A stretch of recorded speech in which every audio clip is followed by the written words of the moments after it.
Hello friends, सभी को नमस्कार दोस्तों। मैं स्वागत करता हूं आप सभी का आज की अपनी इस क्लास में, जहां पर मैं आपको सिखाऊंगा। एक मिनट जूम कर लेते हैं पहले दोस्तों। ये किया जूम भाई। जहां पर मैं आपको सिखाऊंगा दोस्तों डिफरेंस बिटवीन फ्रेज, क्लोज और सेंटेंस के बारे में।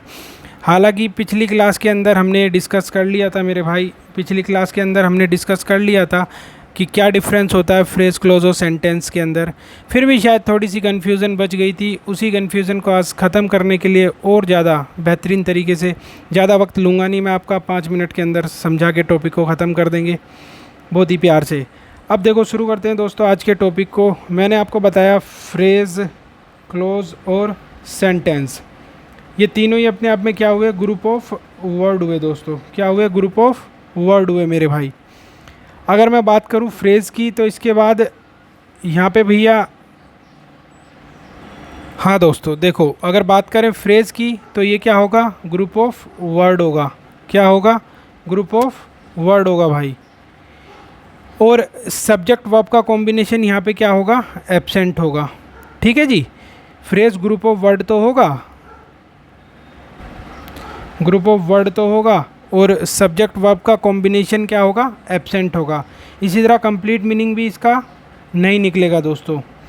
फ्रेज़ के बारे में 3 छोटी इंपॉर्टेंट बातें बताई कि एक तो ग्रुप ऑफ वर्ड होगा, सब्जेक्ट वर्ब का कॉम्बिनेशन एब्सेंट होगा इसके अंदर, और कंप्लीट मीनिंग नहीं दे रहा होगा ये। ठीक है जी। क्लोज की अगर बात करूँ तो ये भी ग्रुप ऑफ वर्ड होगा अपने आप में, लेकिन इसके अंदर सब्जेक्ट वर्ब का कॉम्बिनेशन आपको दिखाई देगा, यानी सब्जेक्ट और वर्ब एक साथ दिखाई पड़ेंगे आपको। कंप्लीट मीनिंग की अगर बात करूँ तो कंप्लीट मीनिंग ये दे भी सकता है और नहीं भी, यानी कभी आपको दिखेगा क्लोज के अंदर कंप्लीट मीनिंग दे रहा है, कभी दिखेगा नहीं दे रहा है। सेंटेंस की अगर बात करूँ तो ये भी ग्रुप ऑफ वर्ड होता है, यानी ग्रुप ऑफ वर्ड तो तीनों के अंदर कॉमन चीज़ हो गई। क्लोज की तरह इसमें भी सब्जेक्ट वर्ब का कॉम्बिनेशन आपको एक साथ दिखाई देगा भाई। बात करूं अगर कंप्लीट मीनिंग की तो सेंटेंस का अपने आप में हमेशा कंप्लीट मीनिंग होता है। ठीक है जी। अब आगे चलता हूं, सेंटेंसेस के थ्रू बहुत प्यार से आपको डिफरेंस समझ में आएगा। पहले ये 2 सेंटेंस देखो आप, Mohit met me behind the school, और सेकंड वाला a young man came here last night. Second वाले सेंटेंस के अंदर आप पहले तो ये वर्ब ठीक कर लो। तो ठीक है मेरे भाई, आपके सामने स्क्रीन पर लिखे हुए 2 sentence, Mohit met me behind the school. पहले पहला सेंटेंस देखते हैं। तो Mohit met me behind the school के अंदर मोहित हमारा हुआ सब्जेक्ट, मैट हुई वर्ब, और मी क्या हुआ, ऑब्जेक्ट। ठीक है जी, मी क्या हुआ, ऑब्जेक्ट। अब हमें सब्जेक्ट वर्ब ऑब्जेक्ट से अभी कुछ लेना देना नहीं है, हम समझने आए हैं फ्रेज़। ये देखो बिहाइंड द स्कूल आपका क्या हुआ, फ्रेज़। अब ये फ्रेज़ क्यों हुआ दोस्तों, पहले आप ध्यान से देखो इस टेबल को, और फ्रेज़ पे लिखी तीनों बातों को देखो। ग्रुप ऑफ वर्ड होना चाहिए, सब्जेक्ट वर्ब का कॉम्बिनेशन नहीं होना चाहिए, और कंप्लीट मीनिंग भी नहीं होना चाहिए। अब आप देखो इस सेंटेंस को, यहाँ पे ग्रुप ऑफ वर्ड है, मैं लिख देता हूँ आप लोगों के लिए। आप मुझे बताओ क्या ग्रुप ऑफ वर्ड है भाई, तो आप कहोगे हाँ है। आप कहोगे इसके बाद क्या नहीं होना चाहिए, सब्जेक्ट वर्ब का कॉम्बिनेशन नहीं होना चाहिए। तो आप मेरे को बताओ, इसके अंदर सब्जेक्ट तो है स्कूल, स्कूल हमारा सब्जेक्ट तो है, लेकिन कोई वर्ब हमें दिखाई नहीं दे रही, कोई वर्ब हमें दिखाई नहीं दे रही। इसलिए हमारी ये बात भी ठीक हो गई कि सब्जेक्ट वर्ब एक साथ नहीं है इसके अंदर। इसके बाद कंप्लीट मीनिंग भी नहीं होना चाहिए। तो स्कूल के पीछे, behind the school, behind the school का मतलब हुआ स्कूल के पीछे, तो ये भी अपने आप में कोई कंप्लीट मीनिंग नहीं हुआ दोस्तों। ठीक है जी। तो इसलिए क्या हुआ, फ्रेज़ की कैटेगरी में आया। या आप इसे दूसरे शॉर्ट तरीके से ऐसे देख सकते हो, जैसे आपको दोबारा टेबल पे ले चलता हूँ। अब आप ध्यान से देखो इस टेबल को मेरे भाई। सिर्फ फ्रेज़ एक ऐसा है जिसके अंदर सब्जेक्ट और वर्ब का कॉम्बिनेशन एक साथ नहीं होना चाहिए। बाकी क्लोज और सेंटेंस के अंदर सब्जेक्ट और वर्ब का कॉम्बिनेशन एक साथ मौजूद है। तो अगर हम ऐसे भी देख ले कि सब्जेक्ट और वर्ब का कॉम्बिनेशन जहाँ नहीं है, वो हमारा सिर्फ फ्रेज़ में हो सकता है, तो वो अपने आप फ्रेज़ की कैटेगरी में आ जाएगा। जैसा कि इस सेंटेंस में था कि सब्जेक्ट तो है लेकिन वर्ब नहीं है, और ये कंडीशन सिर्फ फ्रेज़ के अंदर हो सकती है। इसी तरह अगर मैं बात करूँ नीचे वाले सेंटेंस की, लास्ट नाइट की दोस्तों, तो लास्ट नाइट के अंदर भी क्या है, सब्जेक्ट तो है लेकिन वर्ब नहीं है। तो जो सिर्फ किस में हो सकता है भाई, सिर्फ हो सकता है फ्रेज के अंदर। तो लास्ट नाइट हमारा क्या हो गया, फ्रेज। ठीक है जी, क्यों हुआ फ्रेज, समझ आया आपको। और अगर मैं बात करूं अ यंग मैन की, अ यंग मैन के अंदर भी अगेन वर्ब हमें नज़र नहीं आएगी। क्या नज़र नहीं आएगी, वर्ब। सब्जेक्ट तो है यंग मैन लेकिन वर्ब नज़र नहीं आएगी, जो सिर्फ किस में हो सकता है, फ्रेज़ के अंदर। तो ये फ्रेज़ क्यों हुआ, आपको समझ में आ गया होगा। ठीक है जी, ये फ्रेज़ क्यों हुआ आपको समझ में आ गया होगा भाई। हाँ, और ये वाला मैंने बता दिया था, एक बार फिर से बता देता हूँ। हियर लास्ट नाइट के अंदर हियर लास्ट नाइट पूरा फ्रेज़ है भाई। फ्रेज़ क्यों है, क्योंकि इसके अंदर सब्जेक्ट तो है लेकिन कोई वर्ब नहीं है। और जब जहाँ पे वो सब्जेक्ट वर्ब का कॉम्बिनेशन ना हो, ऐसा कैटेगरी सिर्फ फ्रेज़ के अंदर होती है। ठीक है जी, क्योंकि क्लोज और सेंटेंस होने के लिए सब्जेक्ट और वर्ब का कॉम्बिनेशन एक साथ होना ज़रूरी होता है भाई। अब अगर अगला सेम सवाल एक और दिखाऊँ मैं आपको, सेंटेंस। ये देखो यहाँ पे दो फ्रेज़ लिखे हुए हैं, माई अंकल और माई फ्रेंड। अब आप देखो इसके अंदर माई फ्रेंड के अंदर अगर आप देखोगे तो ग्रुप ऑफ वर्ड है, ग्रुप ऑफ वर्ड आप कहोगे है, कंप्लीट मीनिंग नहीं होना चाहिए। तो आप कहोगे सर ये बात भी ठीक है।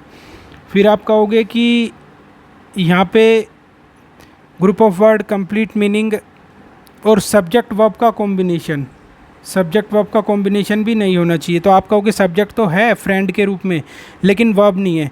जब तीनों कैटेगरी अपने आप में सेटिस्फाई हो गई तो ये हमारा क्या हुआ, फ्रेज़। या दूसरे शॉर्ट तरीके से हम कैसे पहचान सकते हैं कि जहाँ पे भी सब्जेक्ट वर्ब का कॉम्बिनेशन नहीं है, सब्जेक्ट वर्ब का कॉम्बिनेशन नहीं है, तो वो सिर्फ क्या हो सकता है दोस्तों, फ्रेज़ हो सकता है। सेम इसी तरह माई अंकल में ग्रुप ऑफ वर्ड है, कंप्लीट मीनिंग नहीं है, नहीं है। सब्जेक्ट वर्ब का कॉम्बिनेशन, सब्जेक्ट वर्ब का कॉम्बिनेशन भी नहीं है। ये तीनों कैटेगरी किसकी हुई, फ्रेज़ की। ठीक है जी, आई होप आप फ्रेज़ समझ गए होंगे दोस्तों। अब मैं आपको बताऊंगा क्लोज और सेंटेंस, उससे पहले आप 2 मिनट इस चीज़ को आराम से समझ लो। अब समझते हैं भाई सेंटेंस और क्लोज को। देखो अब आपको मैं अगर अगली स्लाइड पे ले चलूँ तो आप इस पूरी लिखी हुई बातचीत को समझो कि if he comes here I will meet him. अगर मैं इस पूरे की बात करूं तो ये अपने आप में एक सेंटेंस हुआ दोस्तों।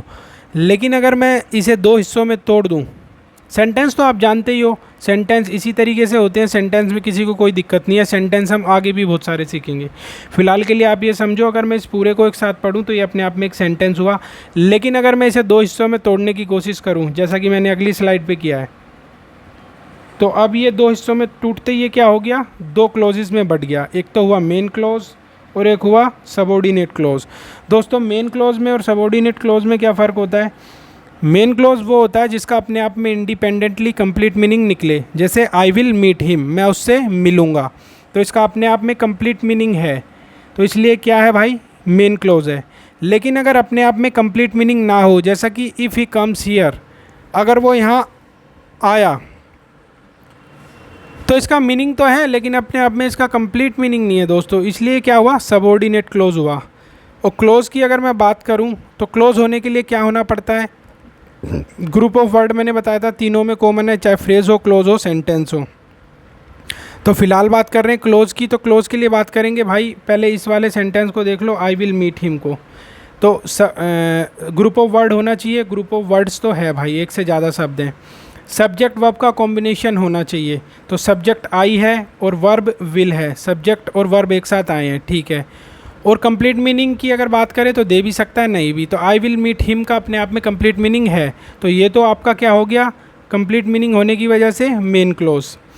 अब अगर बात करूँ इस लिखे हुए एक्सप्रेशन की, तो ये क्या दोस्तों, इफ़ ही कम्स हियर, अगर वो यहाँ आया, तो इसके अंदर इफ़ क्या है, ही क्या है, सब्जेक्ट, कम क्या है, कम्स क्या है, वर्ब, यानी सब्जेक्ट और वर्ब तो एक साथ मौजूद है, और ये ग्रुप ऑफ वर्ड्स भी है, तो 2 कैटेगरी तो फुलफ़िल हो गई। लेकिन अगर बात करें कंप्लीट मीनिंग की, तो क्लोज के अंदर कंप्लीट मीनिंग दे भी सकता है और नहीं भी। तो ये कौन सा वाला क्लोज है जिसमें कंप्लीट मीनिंग नहीं दिया, तो जो क्लोज कंप्लीट मीनिंग ना दे दोस्तों वो होता है सबऑर्डिनेट क्लोज, ठीक है जी। और जो कंप्लीट मीनिंग दे दे, जैसा आई विल मीट हिम था, वो होता है मेन क्लोज। तो आई होप आप समझ गए होंगे अब सबऑर्डिनेट क्लॉज और मेन क्लॉज को। सेंटेंस के बारे में भी थोड़ा सा बताया, हालांकि सेंटेंस के बारे में डेप्थ में हम आगे जानेंगे। और फ्रेज़ के बारे में आपने जाना दोस्तों। फ़िलहाल के लिए इतना काफ़ी है, इससे ज़्यादा आपको जानने की ज़रूरत नहीं है। इस वीडियो को अगर आप आराम से देखोगे तो सारी कन्फ्यूज़न दूर हो जाएगी। मिलते हैं अगली क्लास में, जब तक के लिए चैनल को सब्सक्राइब ज़रूर करो, बेल आइकन को प्रेस कर लो भाई, ताकि लेटेस्ट अपडेट आपको मिलती रहे और आप जुड़े रहो मेरे साथ। पूरा कंप्लीट सिलेबस इसी तरीके से इसी चैनल पर हम कर रहे होंगे। और मिलते हैं अगली क्लास में भाई, बाय बाय।